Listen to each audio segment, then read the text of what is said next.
اللہ نے رسول کیوں بھیجے؟ اس کی وجہ یہ ہے کہ کافروں کے اوپر حجت قائم کر دے. اتمام حجت کے لیے اللہ رب العالمین نے رسول بھیجا. دوسری آیت میں بیان فرمایا وَلَوْ أَنَّا أَهْلَكْنَاهُمْ بِعَذَابٍ مِّن قَبْلِهِ، اگر ہم آپ سے پہلے ان لوگوں کو عذاب کے ذریعے سے ہلاک کر دیں، لَقَالُوا، تو یہ لوگ کہیں گے رَبَّنَا لَوْلَا أَرْسَلْتَ إِلَيْنَا رَسُولًا فَنَتَّبِعْ آيَاتِكَ مِن قَبْلِ أَن نَّضِلَّ وَنَخْزَىٰ.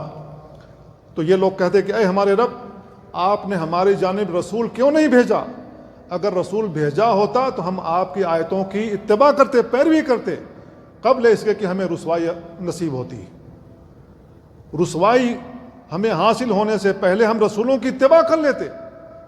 اللہ رب العالمین نے اس لیے رسول بھیجا ہے تاکہ وہ اتمام حجت کریں کہ اللہ کا پیغام آ گیا، اللہ کی کتاب نازل کر دی گئی، اللہ کے احکامات بتا دیے گئے رسول کی زبانی.